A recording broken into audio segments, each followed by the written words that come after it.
तो आज पाकिस्तान खुसूसन शहर लाहौर जिंदा दिलाने लाहौर के लिए एक बहुत बुरी खबर है। आज एचिसन कॉलेज के प्रिंसिपल माइकल ए थॉम्सन, जिनका शुमार दुनिया के एक माहिर तालीम में शामिल शख्सियात में होता है, उन्होंने अपना इस्तीफ़ा दे दिया है। माइकल ए थॉम्सन कॉलेज के पहले गैर मुल्की प्रिंसिपल थे, 18वें प्रिंसिपल थे वो एचिसन कॉलेज के। तो उन्होंने इस्तीफ़ा 400 वर्ड में पर मुश्तमिल है उनका इस्तीफ़ा, जिसका आगाज़ उन्होंने अपने स्टाफ को मुखातिब किया है और कहा है कि जैसा कि आप जान चुके होंगे और किस बुनियाद पर इस्तीफ़ा दे रहे हैं। इस सिलसिले में वो अपना इस्तीफ़ा अपने स्टाफ को पहले ही भेज चुके थे, अपने साथियों को आगाह कर चुके थे। उनका कहना था कि वो इस तरह छोड़कर जाना नहीं चाहते थे, मगर जो कॉलेज में बद इंतज़ामी की हौसला सूरत हाल सामने आई है, उन हालात में उनके पास इसके सिवा कोई चारा नहीं था।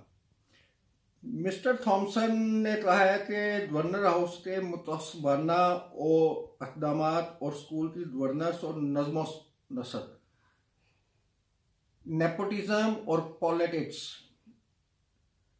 ने कॉलेज के वक़ार को ख़राब किया है। कुछ लोगों को तरजीह देने के लिए स्कूल की पॉलिसी को नुकसान पहुंचाया गया है।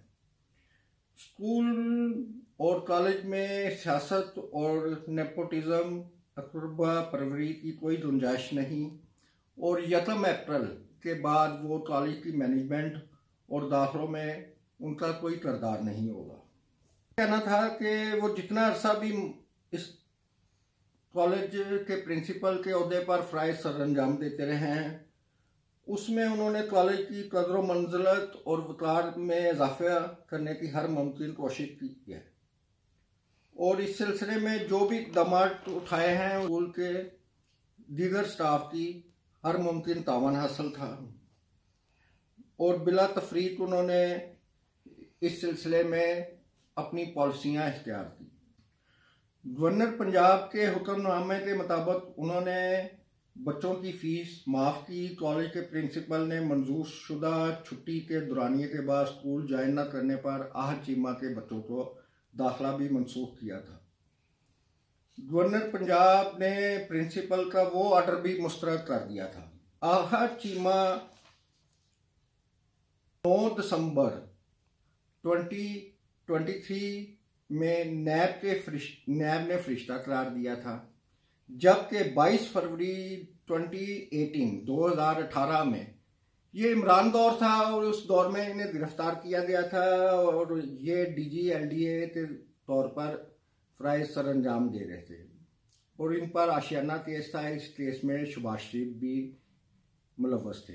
23 में जब PDM की सरकार आई तो नैब के कवानीन में सबसे पहले तरमीम की गई और जितने भी नामज़दा सियासी शख्सियात और बाबू थे वो एक एक करके बरी होते रहे।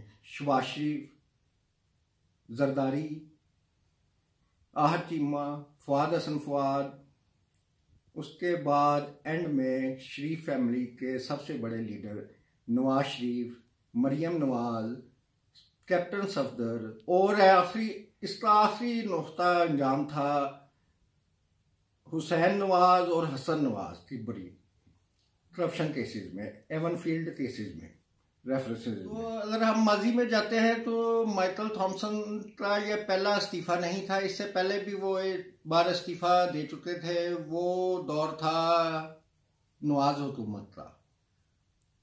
तो उस दौर में ये सूरत हाल बनी थी कि एचिसन कॉलेज के चंद तलबा ग्रुपों में तसादम हुआ था, लड़ाई झगड़ा हुआ था, जिसमें मुबैना तौर पर कशमाला तारक के बेटा भी मुलव्वस पाया गया था और उनके खिलाफ डिसिप्लिनरी एक्शन लेते हुए उनको कॉलेज से निकाल दिया गया था।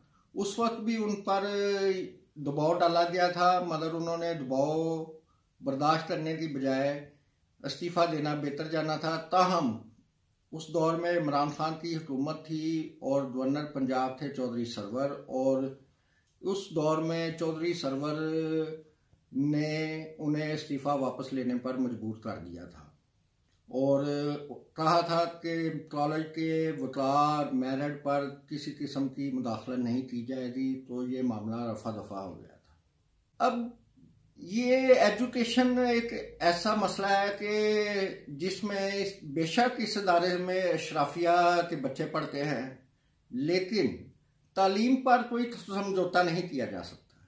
इस तरह के इक़दामात पंजाब के शिमले पढ़ने की कोशिश है, तो एचिसन के कॉलेज के यूनिफॉर्म में भी, उनके एनुअल फंक्शन में भी तलबा शिमला पहनते हैं। तो मेरी इस बार भी एचिसन के तलबा से गुजारिश है कि वो मज़ामत करें इस हवाले से और प्रिंसिपल को इस्तीफ़ा वापस लेने के लिए मजबूर किया जाए। आज हम एक तो दूसरी खबर भी आपको देते हैं कि वज़ीर आज़म शहबाज शरीफ ने speaker Punjab assembly Malik Mohammad Ahmad Khan, speaker Punjab assembly, उनसे मुलाकात की है। लेकिन इस मुलाकात के हवाले से हम जिक्र करने से पहले आपको एक इंफॉर्मेशन मिनिस्टर अता तारड़ का बयानिया आपके सामने पेश कर देते हैं। वो कहते हैं कि आज चीमा के बच्चे 3 साल से स्कूल नहीं जा रहे थे, तो वो फीस देने के कोई फीस वसूली का कोई जवाज़ नहीं बनता था और ये सारा सिलसिला इसका सियासत से कोई तल्लुक़ नहीं है, तो हमें इसमें सियासत मुलव्वस ना की जाए। तो अब हम आते हैं मलक मोहम्मद अहमद खान की। ये मुलाकात भी बहुत अहम है। इस वक्त भी शरीफ फैमिली और इस्टेब्लिशमेंट में रस्साकशी जारी है। नवाज शरीफ अपनी पॉलिसियाँ इख्तियार करना चाहते हैं, मगर मसला यह है कि फॉर्म 47 वाले शरीफ फैमिली को वो इख्तियारात हासिल नहीं है जो कि एक मुंतखब हुकूमत, जो कि फॉर्म 45 के तहत वजूद में आती, उसको आते हैं। इसलिए इस्टेब्लिशमेंट की लड़ाई में शरीफ फैमिली की तरफ से 3-4 मोरे मैदान में उतारे गए हैं नवाज शरीफ साहब की तरफ से, और वो एंटी इस्टेब्लिशमेंट बयानियाँ बना रहे हैं। वो मुख्तलिफ तरीके से फौज पर तनकीद कर रहे हैं। राना सनाउल्लाह का तो कहना था कि मौजूदा 2 वफाकी वजीर जो है वो हुकूमत की बका के लिए ज़रूरी है। तो ये 2 वफाकी वजीर, एक मोहसिन नकवी साहब हैं, एक मोहम्मद औरंगजेब साहब हैं, एक वजीर दाखिला हैं, एक वजीर खजाना है। तो PMLN की मौजूदा हुकूमत है, मगर इन 2 अहम वजारतें उनके पास है। देखते हैं इस्टेब्लिशमेंट का किला मजबूत रहता है या शरीफ फैमिली अपने लिए कोई जगह बनाने में, इख्तियारात हासिल करने में कामयाब होती है। तो इजाज़त चाहते हैं। अगर आपको प्रोग्राम पसंद आया तो लाइक कीजिए, कमेंट्स दें, सब्सक्राइब करें और शेयर करें। अल्लाह हाफ़िज़।